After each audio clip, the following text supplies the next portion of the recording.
Something that I don't think I've ever heard someone talk about is the fact that circumcision is painful. We often talk about whether it is necessary, whether it is of the flesh or of the heart, but you forget the point. It is the shedding of blood, and it is painful. I was reading this morning in Shemot, Exodus, Moshe on his way to Egypt after encountering the Lord in the burning thorn bush.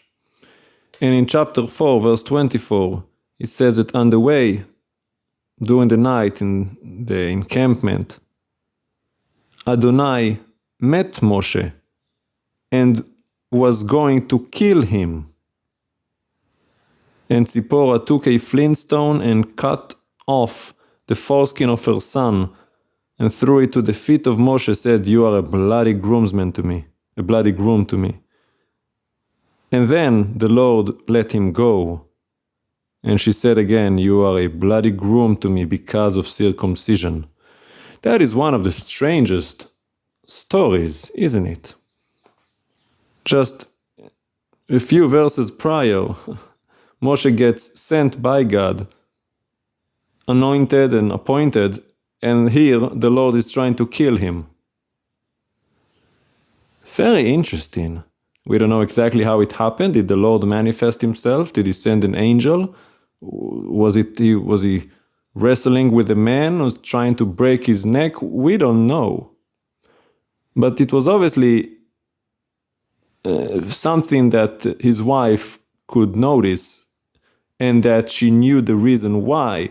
So maybe if there was an argument, the angel rebuked Moses and said, "I'm going to kill you for violating my covenant." We don't know, but Zipporah knew the reason. So she went to work while Moshe was dying over there. She went to her son, cut off his foreskin, and threw it at the feet of Moshe.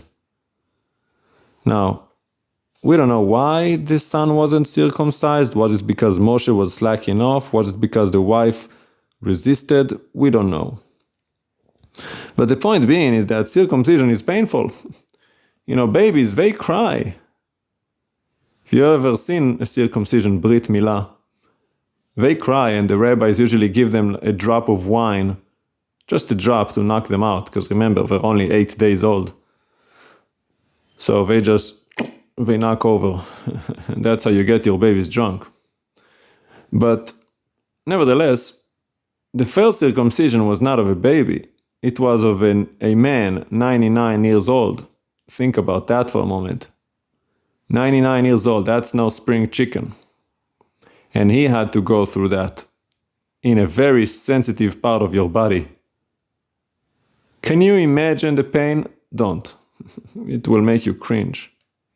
But Abraham was willing.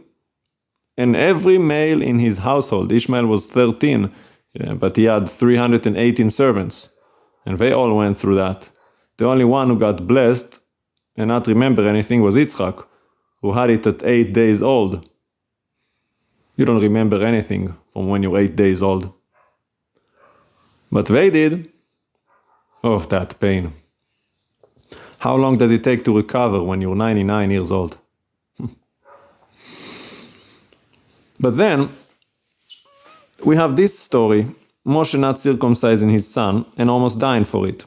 And what's interesting is that when the children of Israel actually left Egypt, they were in the wilderness, they did not circumcise their children, which is why right before they went into the promised land in the beginning of the book of Joshua, they all had to be circumcised.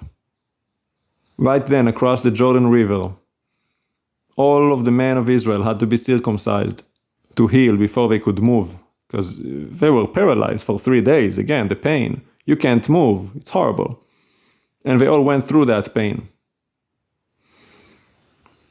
Now, today we say circumcision is of the heart through the new covenant of Yeshua. The flesh was the symbol, the metaphor, the foreshadow. And while all of that is true, for the descendants of Abraham, we are commanded for all generations to be circumcised. But nevertheless, the circumcision of the heart, if the circumcision of the flesh was any foreshadow of the heart, Don't you think that the circumcision of the heart is painful? The Lord said He will write His word on our hearts.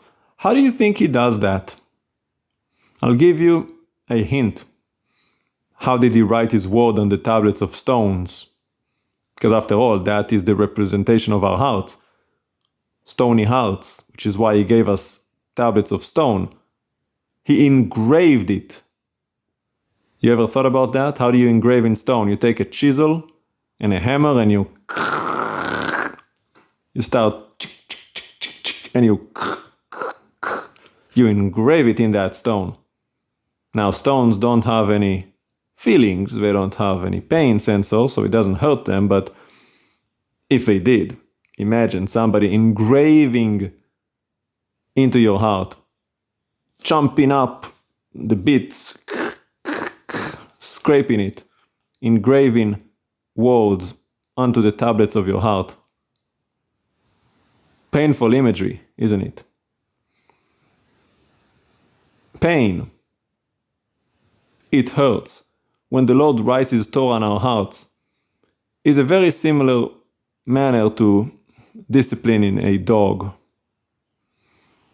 When he does his thing in the house and you want to teach him never to do that again, you take his face and shove it in his own dung so that he learns.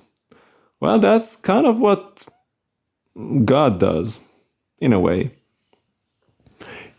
Writing His Torah on our heart. Well, the furnace for gold, the crucible for silver, the Lord tests the hearts of men by fire, spiritual fire, which means emotional and mental fires, putting us through all kinds of rigorous situations that include suffering, so that we learn not to touch the hot stove because it burns. He allows us to suffer so that by suffering we learn obedience, humility, so that our hearts truly are circumcised. He cuts that foreskin off of us, that stiff-neckedness, that hardness of heart, that callus. How do you get rid of callus on your feet? You rub it off with that thing that is coarse and hard. All of that dry skin has to come off. Now imagine you do that for your spiritual heart. Oof. Fire. You're gonna suffer.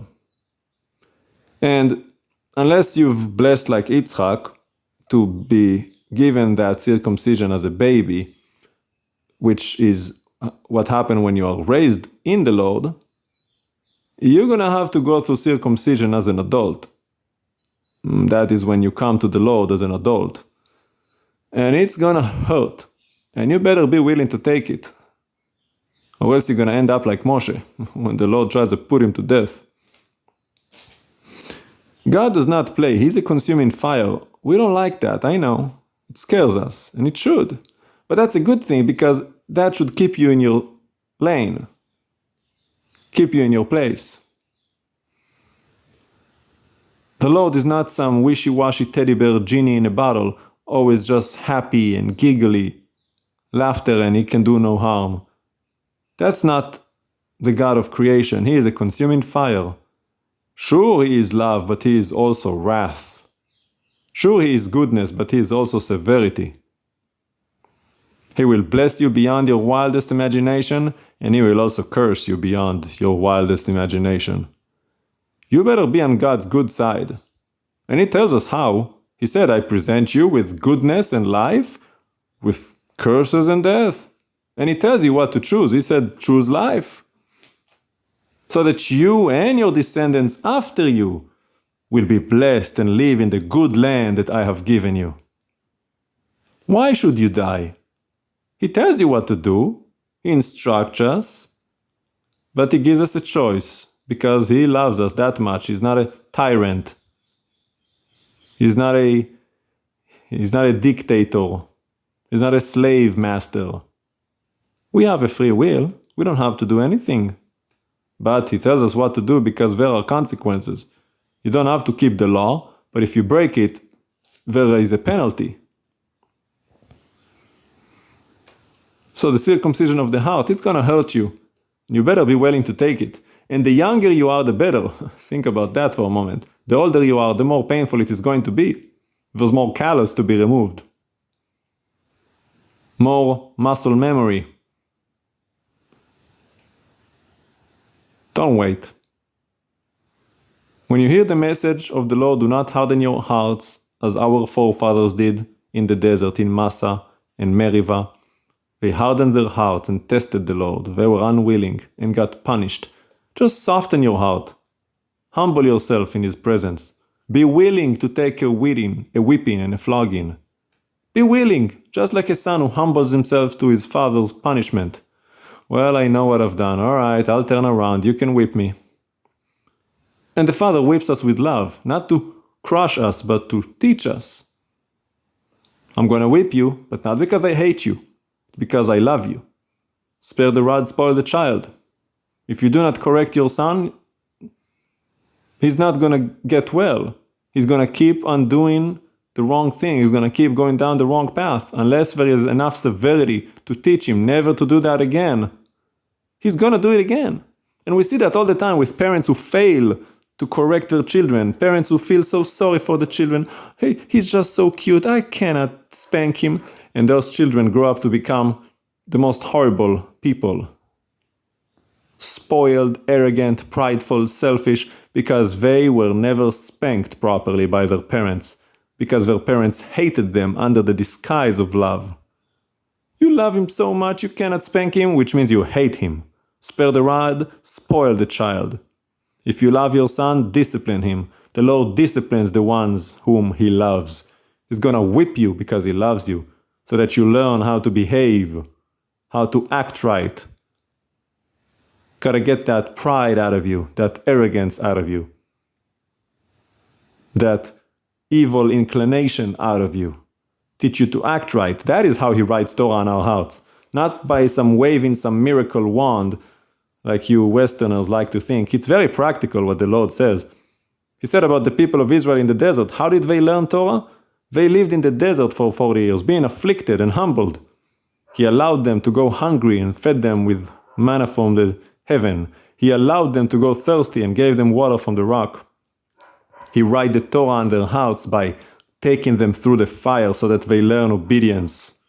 And He said it, Devarim, Deuteronomy chapter 8, I have tested you to see what is within your heart, whether or not you will obey. He's writing it on our hearts by suffering. So get ready. And do not shy away from pain, embrace it. And the sooner the better, because the sooner and the less resistant you are, the better it will go for you. It can go the hard way or the harder way. The easy way is already gone. You missed door number 1. But you got door number 2, and then you got door number 4. And you better go with number 2. The hard way versus the harder way. Just humble yourself, submit, acknowledge and obey, so that you will not have to suffer unnecessary pain. And some of you, even worse than that, those who refuse to humble themselves altogether, who are ultimately thrown into the fire as refuse. This thing, no good. Some can be salvaged, others, fuel for the fire.